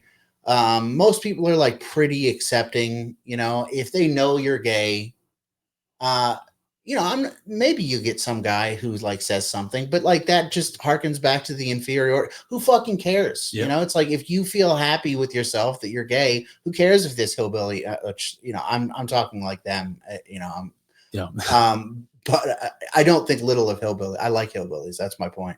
But yeah, I don't know. It's just, the fucking left, man. The left. He says these values are explicitly expressed or presupposed in most of the material presented to us by mainstream communications media and the education system. Leftists justify their hostility to society by claiming that society is not living up to these principles. So the left adopts an already accepted moral principle and then pretends everyone else is violating it. And you can see some of this like with climate change or something, like the way that businesses are they're depicted as like dumping all of their garbage and toxic waste into the river and not caring at all about society or the impacts on the environment. Like in this day and age, I don't know that there's any large corporation that is like happily, right, like flaunting that they're polluting the earth. I don't think there's like any Mr. Burns in the back office that's like so happy that we saved a couple of pennies. And I don't know, man. Like, I mean, I do think that goes on to some extent. But just not in the like blatantly obvious way that they pretend it is. Yeah. And I feel like that. I think this is to his point. It's like everything is like that. It's not just climate change. It's like the stuff that Elon Musk is doing. He's not just like getting rid of like overspending, some like silly spending trends that we've had going on for a long time. What he's doing is he's like raping and pillaging and making room for tax cuts for billionaires, right. Yeah. It's just everything is dialed up to 10. Yeah. Yeah. The word compassion comes to my mind when I'm thinking about like moral principles everyone accepts. It's like compassion is a good thing, at least to some degree. And then you see what they do with it. They say, the left says, well, shouldn't you be compassionate? And then that implies as what's that dude's name from the Crucible? Andrew. As Andrew would say, it has entailments. Compassion has entailments, and that means you have to give money to poor people. That means you have to protest for women's rights. That means you have to you have to compassion the way that I see you. Exactly. Right. Yeah. So you're failing. Right. I think it's funny the light he's shining on how these problems are what's the word they use? They're not organic. They're made up problems. Yeah. And how they do it on purpose. And he's saying that they do it on purpose to have something to do, something to strive for, but also to feel better about themselves. And like all that rings true to me. Yeah. All right. He says, many leftists push for affirmative action, for moving Black people into high prestige jobs, for improved education in Black schools, and more money for such schools. The way of life of the Black underclass they regard as a social disgrace. They want to integrate the Black man into the system, make him a business executive, a lawyer, a scientist, just like upper middle class white people. The leftists will reply that the last thing they want is to make the Black man into a copy of the white man. Instead, they want to preserve African American culture. In all essential respects, most leftists want to make the Black man conform to white middle class ideals. They want to make him prove that Black people are as good as white. They want to make Black fathers responsible. They want Black gangs to become nonviolent. But these are exactly the values of the industrial technological system. In effect, however much he may deny it, the leftist wants to integrate the Black man into the system and make him adopt its values. And that has got to be one of the most cutting ones of all. I think that's incredible. The leftists will reply, the last thing they want to do is make the Black man into a copy of a white man. But what they want is to see Black people succeed in the same definition that Western American culture defines succeed. And he says so. They want the Black man to be a lawyer. They want him to be a business executive, a scientist. They want Black people to have the success in the way that we measure success, forgetting that their culture may have a different, definition, let's say.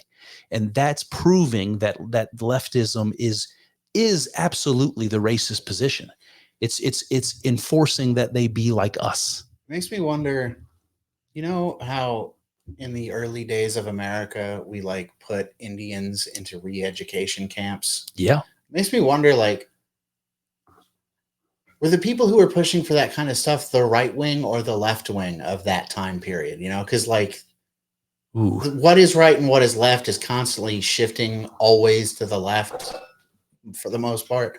But I just wonder, like, back then in that snapshot of history, the people who were pushing for Indians to be re-educated? Were they right wing or were they left wing? And what was the opposite sides like? Yeah. What did they want to be done with the Indians? Did they just want to like kill them all, or were they like, yeah, just go live in your reservation and fuck off? And I don't, you know, like I don't care if you act like a white person, just don't.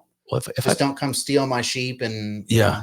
If I try to like put myself in the mindset of someone back then, I would think that it's the leftist position to force re-education on them. Yeah. Because what that's saying is we think that they can be a part of our society if only they had education.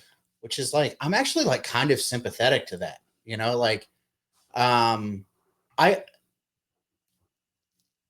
it's like this weird thing with leftists where, again, like there's almost something that I'm sympathetic to that, but they just like take it to a crazy place because I do. It's like, why do people think that like Finland has like such little? It's because it's like all the same people. Mm-hmm. It's a monoculture, you know? Yep. Same in Japan. Yeah. So like, I'm like down for that, you know, like I think that's a good idea. I understand why it's a little bit more complicated in America. But yeah, they just make it completely, they like turn it on its head to where it's not a good thing anymore. Yeah. You know? Yeah. My take on that cultural appropriation issue or whatever you might want to call it is that I think American culture has always been and should always be some unique hybrid. Like what we do is borrow what's good from other cultures and find a way to incorporate it into our society, into our culture. We don't take everything. Like we go to the Middle East and we see Muslim religion and we see Sharia law and we see, you know, all kinds of things happening that we don't like, but we like the food and the mosques are real pretty. And so what America is the thing that goes in and says, we'll take your falafel and we'll take your spires and we'll leave the rest. Yeah. And if you want to be American, you're going to conform to American culture, but we always have borrowed what we thought was good and beautiful from other cultures. Yeah. I just think that that's a dangerous game on some level. It's dangerous if that's like the expectation for the world. Like everyone should be that way. I don't think so. I think America's unique and should remain. I just think that like that's a dangerous game for America too. Like I don't think that it is a dangerous game. Yeah, it's a slippery slope. It's like what's happening is the only outcome that I see. You know, like it's happening maybe a little bit more slowly in America. But like, did you hear that?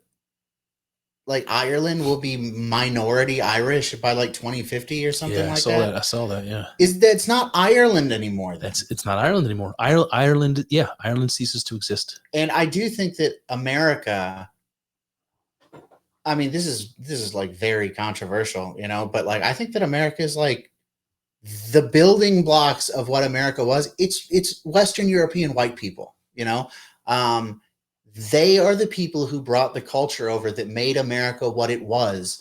And they are the people who determined what anybody who was going to come here and live needed to conform to.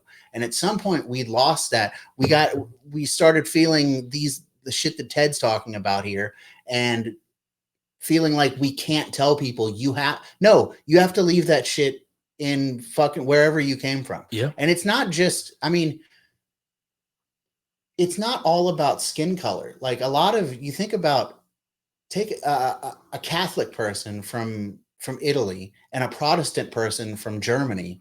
They don't get along, you know, like they have some serious disagreements. Right. And it was like an entailment of coming to America is that you have to kind of let that go. Like you can still believe what you want to believe, but you have to kind of let that go, you know? Yeah. And at some point we like stopped, you know, like, no, you don't have to let that go. Bring it with you. Yeah. That's you're right. At some point we stopped requiring that people assimilate. And that was a huge mistake. I agree. Yeah. You can't have cohesion and a success. People can't work together if we don't feel like we are on the same team, for Christ's sake, working towards the same goals in the broadest sense. We no longer feel that way in America. It's a very dangerous problem. Yep. All right. He says, And today's society tries to socialize us, today's society tries to socialize us to a greater extent than any previous society. We are even told by experts how to eat, how to exercise, how to make love, how to raise our kids, and so forth. How to make love? Who's telling you how to make love? Who's telling Ted? Who was giving the UNABOMER sex tips? You know? Yeah, that's what I want to know. Was he reading like what are those? It was like Cosmo. Yeah, he's Where reading they too many give you Cosmos. the sex tips. The sex quiz. This brings me to the next section, which he calls the power process. And I'll just read the whole thing. Power process. It's one of the things that I kind of remembered from it, and it reminds me in some ways of Nietzsche and his will to power. It's like there are differences too, but there's like something very similar going on. But yeah, absolutely. This is only like a little bit, so I'll read through the whole thing. He says, human beings have a need, probably based in biology, for something that we will call the power process. The power process is goal, effort, and attainment of goal. That's basically what he's saying. Everyone needs to have goals whose attainment requires effort and needs to succeed in attaining at least some of his goals, right? If I'm beating my head up against the wall and I'm never achieving my goals, at some point I'm going to give up living entirely, right? I need to strive. I need to have some effort that I have to put out, and I need to have some probability of actually succeeding. And that's a human necessity. Like, I don't know if you remember Maslow's hierarchy of needs, the psychological necessity. Like, this is one of them. Feeling like my actions are powerful. And what that means is that I have power to do or change something, that I can do something. If I don't feel like I can do something on my own, what's the point of fucking being here? Yep. All right, he says, consider the hypothetical case of a man who can have anything he wants just by wishing for it. Such a man has power, but he will develop serious psychological problems. At first, he will have a lot of fun, but by and by, he will become acutely bored and demoralized. Eventually, he may become clinically depressed. History shows that leisured aristocracies tend to become decadent. Leisured, secure aristocracies that have no need to exert themselves usually become bored, hedonistic, and demoralized, even though they have power. This shows that power is not enough. One must have goals towards which to exercise one's power. Thus, in order to avoid serious psychological problems, human beings need goals whose attainment requires effort, and he must have a reasonable rate of success in attaining his goals. I feel like it's a fine line having this kind of a thought process, and then also being critical of like development, because like if this person has a drive to impose their will on the world, like how do you stop development at that point? Yeah, well, I can see your point. The question is, how do you develop if what you're developing isn't technology? Because like, what isn't technology? Yeah, exactly. If I'm trying language is technology, right? Yeah. If I'm trying to make my life better, and I invent a bow and arrow, and it's like everything that I invent to make my life better, everything I put my effort in to improve my life. I don't know how much of that falls into the category of technology, but a lot. I don't understand how all of it doesn't. Maybe it all does. Yeah, you might have just hit the nail on the head with that one, Kyle. Like if you would have been able to tell Ted Kaczynski that in 1990 or 1969 or whatever, maybe I'm sure he would have had some kind of pushback, and it probably would have been really good. It made a lot of sense too, But we've addressed this from the beginning. I think that there's some kind of a hole in his theory. Far be it from my dumb ass to be criticizing somebody who's a literal genius, but I think it seems pretty obvious to most people that there's some kind of a flaw in this, even with as right as it is. Like we have to have something to strive for, but we have to be careful that what we create doesn't take away our ability to strive and create. That's kind of it. Yeah, I think that what he thought was the answer, which is like, I don't know, like crippling modern civilization. And what I think is the answer, I think are like equally. I think honestly, maybe his approach is maybe more realistic. I just think that we have to change the way that people think about things. I don't think we need to crash. I don't think we need to all go live in a cabin in Montana. I think we need to like think about things differently, which is probably more difficult. It'd probably be easier to mail bombs to people. Well, this brings up these utopian images in my head. Like, imagine we succeed in creating some technological utopia where we don't have to work anymore. Like, our food is produced by machines and AI solves all our problems, and we just have leisure and can do whatever we want as human beings. Like, if we just are satisfied with that, I agree with Kaczynski that we cease to be human and valuable at that point.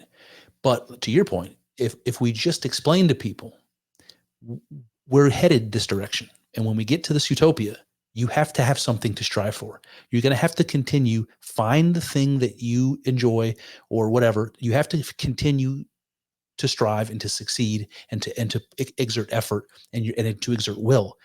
As long as you know that, you can maintain your sanity and have technology. Like, maybe that's it. Maybe. Yeah, I definitely think that, like, the way that technology is going, AI and all that, I don't think there's any like stopping it. You know, no, I don't think it's possible at this point. So it's definitely going to take a different way of thinking about things to like recontextualize, because there's no getting around it at this point. I heard Matt Erickson from the King Pill pod, like, you know, one of Elon Musk's businesses is Neuralink. It's like the brain chips. Yep. Which I like Elon. You know, Elon seems pretty cool, but I don't ever want a brain chip. Yeah. There's like no part of me that would ever want a fucking brain chip. But my kids will probably want brain chips. You know, like, I think it's like it's a likelihood that will be like the new iPhone, you know? And I also think that some of the stuff that they're talking about, like, imagine that you were a regular, you were a normal person and you got into a motorcycle accident and you couldn't walk anymore. But if you get the brain chip, you can walk again. Like, it's hard for me to criticize that person who wants that brain chip, you know? So yeah, I don't know, man. Yeah, I guess I would say, like, I don't know how necessarily suffering is to Ted Kaczynski, although we could argue that it's just having something to direct your energy and will towards. Gotcha. You don't have to suffer. You just have to work. It's necessary. And then he starts getting a little bit more political again, because he basically, you know how earlier he was talking about when he's talking about leftists, he was really talking about collectivists. And here he says that there's a certain level of autonomy that also needs to be included. Like, I need to feel like it's something I'm doing by myself. Yeah. I think that Ted Kaczynski is like a perfect representation of, like, you know, you have like a natural aversion to the idea of collectivism. And I did too. I still do on some level. You know, I'm not all about collectivism in the term of like, let's be a communist, you know, like a communist civilization. But I think that Ted Kaczynski is like the perfect example of like radical individualism to the point where it's like not good, you know, like you're mailing bombs to people. Yeah. That's probably, you took it a little bit too far in that direction, Ted. You're living by yourself in the middle of nowhere, mailing bombs to people. Which I mean, like, obviously it's bad to mail bombs to people, you know, but like, I have like more respect for Ted Kaczynski than you should have for somebody who mailed bombs to people. Yeah. I would say that's true after reading this. Yeah. I don't think he advocated for people to live like he was living, but we'll find out, because we'll actually read it. But let me just read this a little bit about autonomy. He says, most people need a degree of autonomy in working towards their goals. Their efforts must be undertaken on their own initiative and must be under their own direction and control. Thus, if half a dozen people make a successful joint effort to attain a goal, their need for the power process will be served.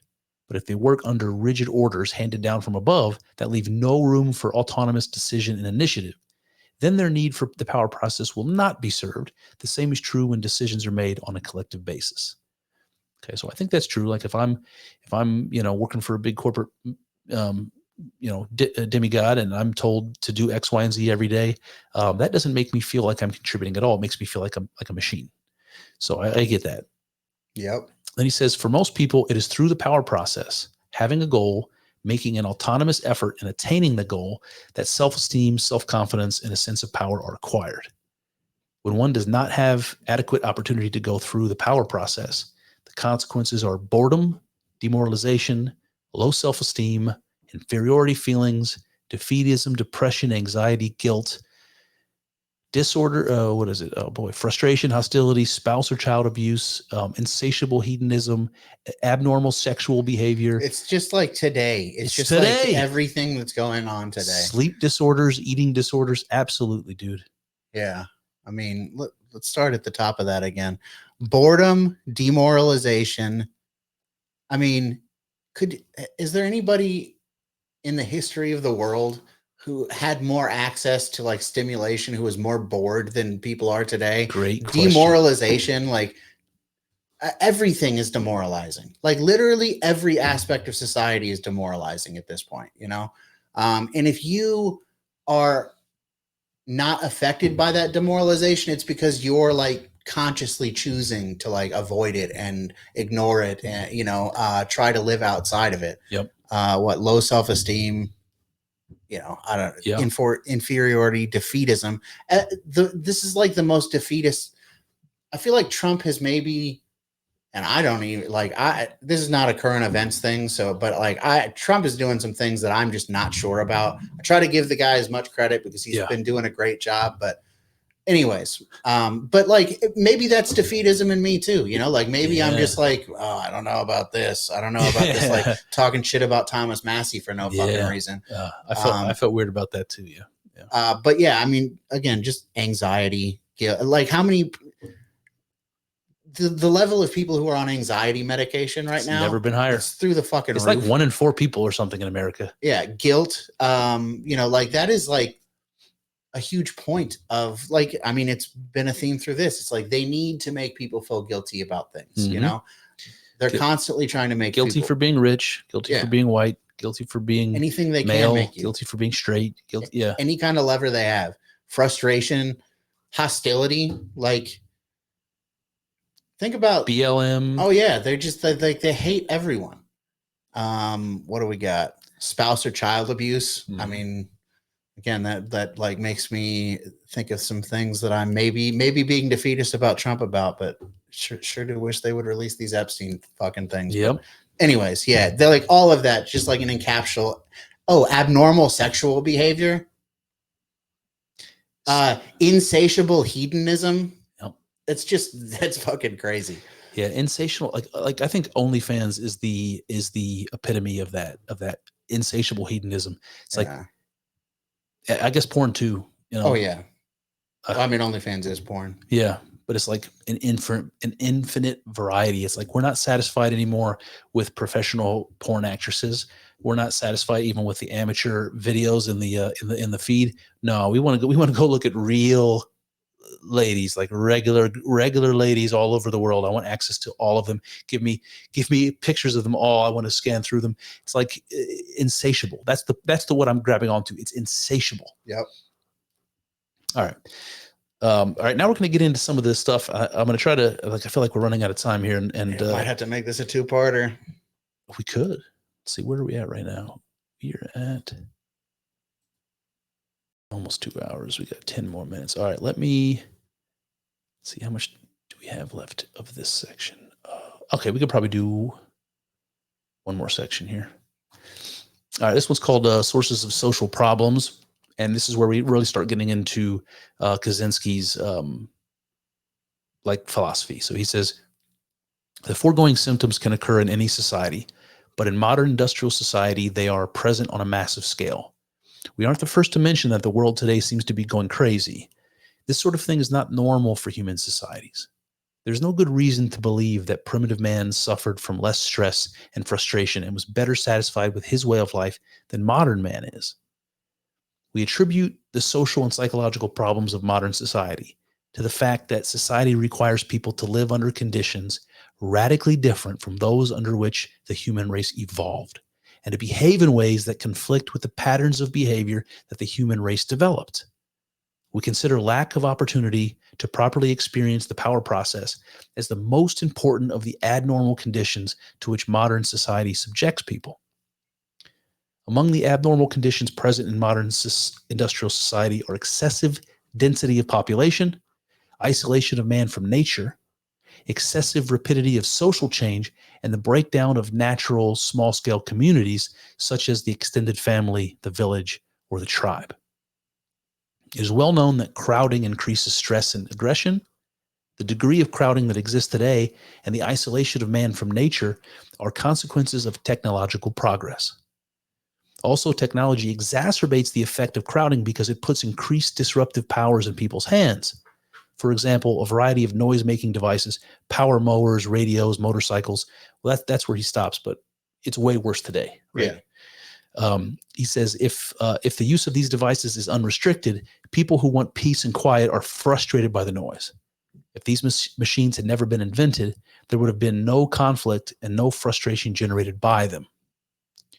For primitive societies, the natural world, which usually changes only slowly, provided a stable framework and therefore a sense of security. In modern society, changes very rapidly owing to technological change. Thus, there is no stable framework. Then he says the conservatives are fools. Okay, all right. Easy. The conservatives are fools. They whine about the decay of traditional values, yet they enthusiastically support technological progress and economic growth. Apparently, it never occurs to them that you can make rapid, drastic changes in technology and the economy of society without causing rapid changes in all other aspects of the society as well, and that such rapid changes inevitably break down traditional values. So he's basically saying conservatives are fools for supporting the growth of technology because all it's doing is undermining traditional values, which is kind of an interesting point. I don't know what you make of that. I think it's true. There's no way that you can change society. I shouldn't say that there's no way. I think that maybe you can correct for it. But yeah, I don't think that you're going to be able to introduce a bunch of changes to like the daily life of a society and not have the values change. I don't think that's, and not keep some stability. Everything's shaking. Everything's, how do you keep your balance? Everything's changing. I think you need to like have some kind of way to maintain some kind of sense of normal. Like you can change, but you have to have something that is like a constant. You know what I mean? Yeah. Which we haven't. So, maybe it wouldn't even work, but I feel like you would have to have something like that for just to hold things together. Yeah, exactly. Yeah. You need some kind of a framework. He says for primitive societies, the natural world, which usually changes slowly, provide a state. Oh, we already read that. I actually do think that we have had frameworks, and we've just like the main one, which would be religion, has just been eroded, hacked away at over decades, Yeah. So. Yeah, I think that might be one of the things that changes in the near future. But me too. He says the breakdown of traditional values to some extent implies the breakdown of the bonds that hold traditional small-scale communities together. The disintegration of small-scale social groups is also promoted by the fact that modern conditions often require or tempt individuals to move to new locations, separating themselves from their communities. Very true. I don't live in the city where my family lives. He says, beyond that, a technological society has to weaken family ties and local communities if it is to function efficiently. In modern society, an individual's loyalty must be first to the system and only secondarily to a community. Because if the internal loyalties of communities were stronger than the loyalties to the system, such communities would pursue their own advantage at the expense of the system. So he's like, the system of technology, and it's a system. You can't remove any chunk of it without the whole thing collapsing. So you have this whole system, and if you don't value the system first, if that's not your first priority, if your community veers from what is good for the system, then you become an enemy. You become a parasite and a cancer to the system. So it automatically subordinates your loyalties to your family and your tribe to the system. Yeah. Yeah, I think that does anybody feel like they have a tribe or any unity among. I guess if you go to church, you have some of that. But do normal people? Not that you're not unnormal if you go to church. I'm just saying, does your rank and file person in the U.S. have a sense of community? Like I don't. So I assume that it's rare. Yeah, I think that I don't think that Donald Trump is like Ted Kaczynski's like Ubermensch or anything like that. I don't think that he would really probably be a big fan of Donald Trump. But I do think that part of the thing that Donald Trump is like making okay again is like, you know, just like the idea of nationalism, you know, like, which is way bigger than what Ted Kaczynski is talking about here, like a sense of a tribe. It's like that's a much smaller, more what's the word I'm looking for? Intimate, you know. Yeah. But nation is a little bit closer to that. And like the fact that Donald Trump is not playing into the system, which he's talking about here, that's the system in that context is like, you know, this like idea that everything needs to be like a global system, like we all, you know. Yeah, I don't know. Yeah. But again, I really don't think that Donald Trump would be like held up by Ted Kaczynski as a good example.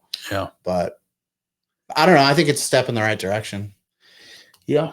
I mean, we basically have like 3 or 4 pages left to go that covers his definition of freedom, and then getting into whether society can be reformed, because you have to rule out, can we fix it before you overthrow it, which is what he wants. He's calling for a revolution.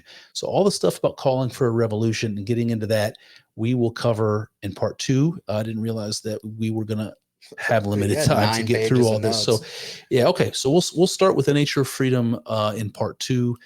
But I don't know, man, I kind of already told you what my thoughts were in terms of this was a surprise. Is the content was a surprise.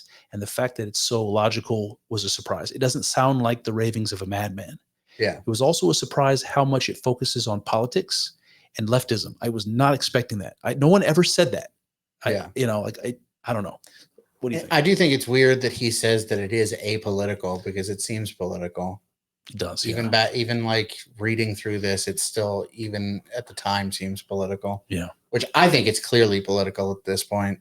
And it's going to sound more like that. Like Proxenos is going to be more and more on board as we read this, because when he starts talking about revolution, it all sounds like, and he even talks about, he compares it to the Russian Revolution and the French Revolution, what he's talking about. And it sounds a lot like what inspired the communist revolutions of the 50s and 60s. And so the way he talks about it sounds like a political revolution. Fucking commies. So that's where he's going to start losing us maybe a little bit to some degree. But so far, man, doesn't sound crazy. No. The things he's pointing out that are the things he points out about what's important for human beings' happiness, I can't find any fault with. The things he's saying about the problems of leftism, I'm finding very little fault with. Yeah, no. So he's on point for sure. So I don't know what you guys may think about this Kaczynski conversation so far. We will we'll finish off the next time we get together. Maybe we can do it next week instead of waiting 2 weeks. Fine with me. Okay. All right. Any final words? No, I don't think so. All right, guys. Thanks for sticking with us for 2 hours, and we will bring you the conclusion. Dun, dun, dun. Later. Same bat time. Same bat channel. Well.